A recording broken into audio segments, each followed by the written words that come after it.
మరొక వైపు మన దురదృష్టం వాళ్ళ తెలంగాణలో కొంతమంది బీజేపీ ఎంపీలు కూడా గెలిచింది, నలుగురు గెలిచింది. ఆ నలుగురిలో అగ్రగణ్యుడు మహానుభావుడు మీ కరీంనగర్ ఎంపీ గారు. ఎంత గొప్పవాడంటే ఆయన 5 ఏళ్లలో ఆయన సాధించింది ఏందయ్యా అంటే మనకు క్యాలెండర్ గురించి మాత్రం మంచిగా చెప్పిండు. అన్నా ఈరోజు ఏ వారం అన్నా, ఒకసారి పెట్టుపోయా ఏ వారం అన్నా,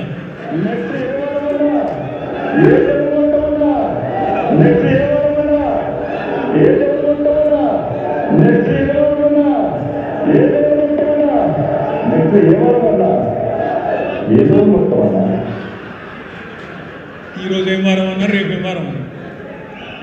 దీపావళి దానికి క్యాలెండర్ కొనుక్కుంటే అయిపోతున్నా కరీంనగర్ వాళ్ళు. మీరు ఎంపీ ఎందుకు మీకు? నేనేమంటున్నా ఇప్పుడు బండి సంజయ్ గారు మాట్లాడినా బీజేపీ వాళ్ళు మాట్లాడినా ఎట్లుందంటే వాళ్ళు వచ్చినాకనే మనకు బొట్టు పెట్టి నేర్పించిండ్రు, వాళ్ళు వచ్చినాకనే మనకు గుళ్ళ పోవడం అనేది అలవాటైంది, వాళ్ళు వచ్చినాకనే దేవుణ్ణి వాళ్ళే కొత్తగా ఏదో మనకు పరిచయం చేసిండ్రు అన్నంత బిల్డప్ ఇస్తారు.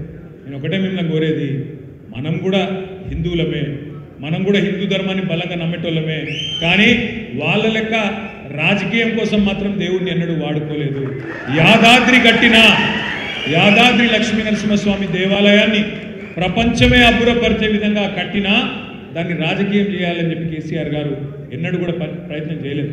దేవుణ్ణి ధర్మాన్ని శ్రద్ధతోని అకుంఠితమైన భక్తితోని కొలిచే వాళ్ళు దేవుణ్ణి రాజకీయాల్లో గుంజరు.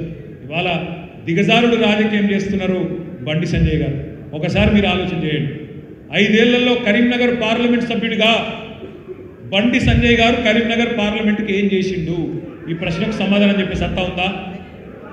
నేను డిమాండ్ చేస్తున్నా, కరీంనగర్ వేదికగా బండి సంజయ్ గారిని సవాల్ చేస్తా ఉన్నా. బండి సంజయ్ గారు, స్థలం మీరు చెప్పండి, టైం మీరు చెప్పండి, మీరు ఎక్కడికి చెప్తే అక్కడికి మా వినోదన్న వస్తాడు, వినోదన్నతో ముఖాముఖి బహిరంగ చర్చకు రా.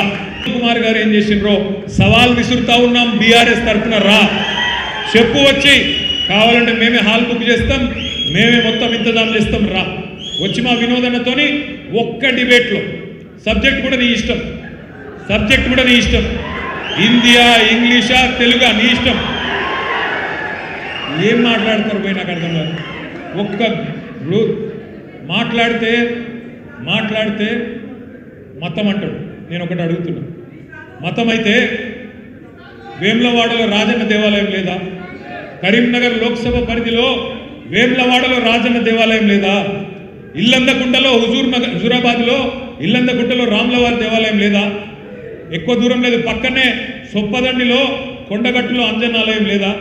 మరి ఈ 3 గుడులు ఉన్నాయే, 5 పైసలు తెచ్చినవా నరేంద్ర మోడీని అడిగి?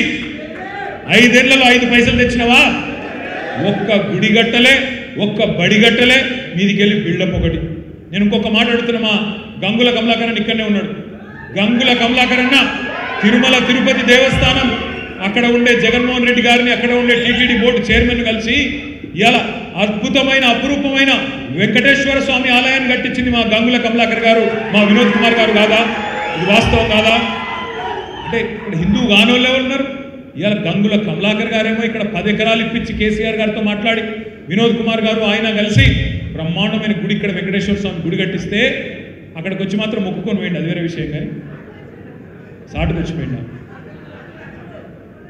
వచ్చిపోయిండు మొత్తాన్ని. సరే, పాయింట్ ఏంటంటే గుడికి పైసలు తెలియదు, ఒక్క బడి తెచ్చిండా?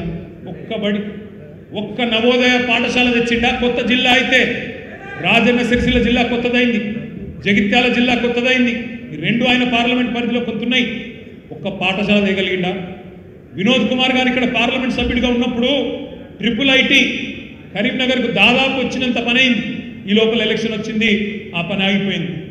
కనీసం ఆ IIIT అన్న చేయగలిగినవా? చేయలేదు. పోనీ కేసీఆర్ గారు ఎంపీగా ఉన్నప్పుడు శాంక్షన్ అయిన కొత్తపల్లి మనోహరాబాద్ రైలు లైన్, కొత్తపల్లి మనోహరాబాద్ అంటే కరీంనగర్ నుంచి హైదరాబాద్కు రైలు, కనీసం దాన్నైనా చేయగలిగినవా? ఇవాళ సిద్దిపేట దాటి కనీసం కరీంనగర్ లోక్సభ పరిధిలోకి రైలు కూడా అడుగు పెట్టలేదంటే ఇక్కడి లోక్సభ సభ్యుడి చాతగాంతనం కాదా? బండి సంజయ్ అట్టర్ఫ్లాప్ ఎంపీ కాదా అని నేను అడుగుతా ఉన్నా.